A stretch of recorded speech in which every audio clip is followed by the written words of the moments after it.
Should you pay off your mortgage or save and invest instead?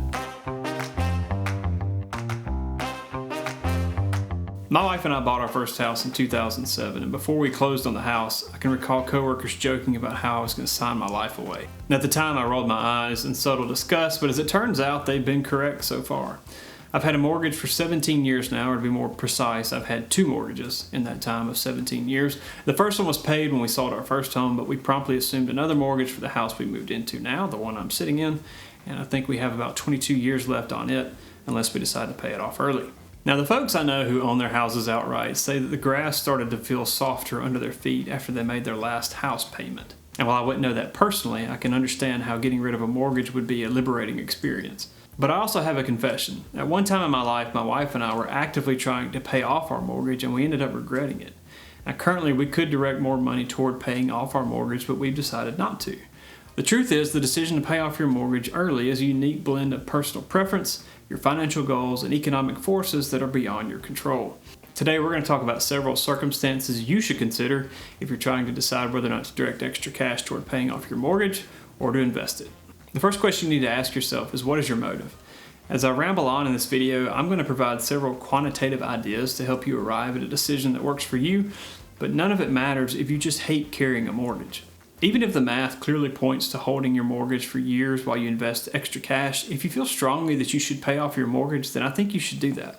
The fact is, there are people who hate debt that much, and I'm not about to tell them that they're wrong for it. Could I make a case that it isn't optimal? Probably. But the fact that it's the best mathematical decision doesn't mean it's the best personal decision. So if the idea of being debt-free brings a bigger smile to your face than maximizing the return on your extra cash, then I say pay it off. It's your money and you earned it to serve your interests, whatever those happen to be. The second question I would ask is, how far are you from retirement? Now, perhaps you're okay with carrying a mortgage because you feel like you can earn more by investing than you can by paying down a mortgage at whatever interest rate you have. And I'm going to make this very case in a bit, but I'm going to do so with a caveat that you shouldn't hold a mortgage in retirement if you can help it. And the reason is your retirement years could provide you with a very high degree of control over the taxable income you receive each year, effectively meaning you can control the amount you pay in income taxes each year. Keeping your income low could also provide you with an opportunity to convert some of your retirement savings to a Roth IRA, potentially avoiding future taxes on required minimum distributions. Lower income could also lead to lower Medicare premiums, which would provide further savings. However, if you have to pull thousands of dollars out of your retirement savings each year just to pay for a mortgage, you're going to lose control of your taxes by that same amount. Why not pay off your mortgage before you stop working so you can give yourself more flexibility with taxes at the same time you have less flexibility with income in retirement? The third question I would ask is, how is your emergency fund? If you cleared the first 2 items I talked about and you're determined to pay off your mortgage anyway, my next suggestion would be to consider your liquidity. If you follow the Next Dollar Roadmap on my website, you'll see that I suggest holding 3 to 6 months of expenses and saving for emergencies, like a lot of people do.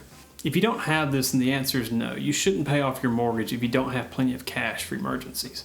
Now, some would argue that your net worth doesn't take a hit if the value is in your home's equity as opposed to your savings account, but those people have obviously never tried to liquidate part of their house to pay off a bill.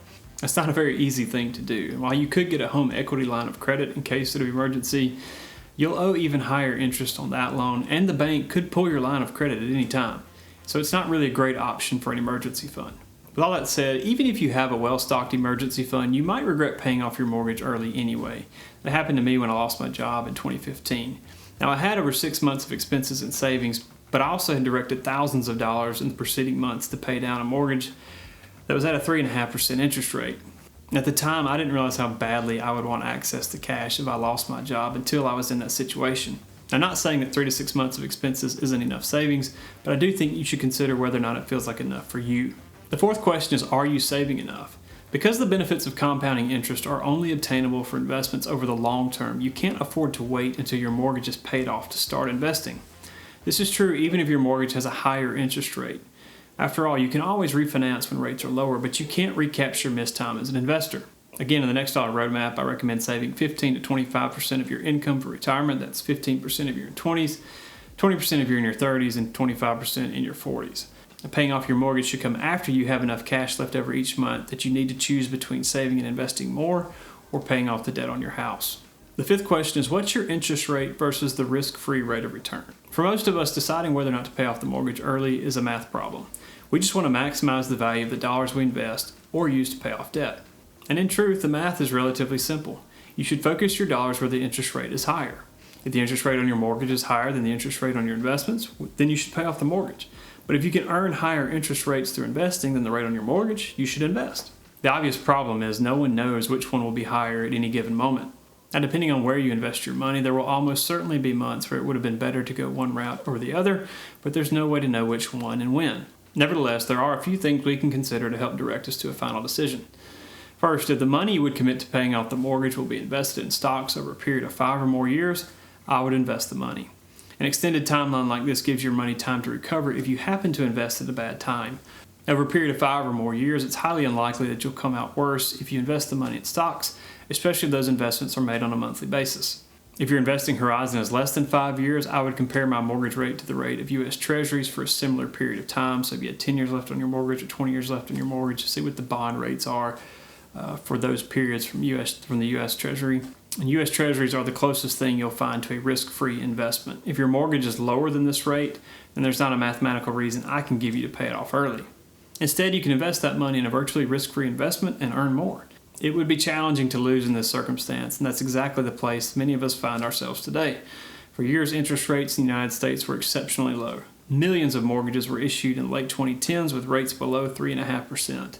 Now, as I'm shooting this late in the summer of 2024, most Treasury yields are still over 4%, though the 2 and 10-year window has dipped below 4%. So if you've taken nothing else away from this, I hope you at least see that this decision is really up to you. Yes, math is helpful, but at the end of the day, it's going to come down to your goals and the unique aspects of your mortgage. As always, I am grateful for your time and your interest in my videos. God bless and take care.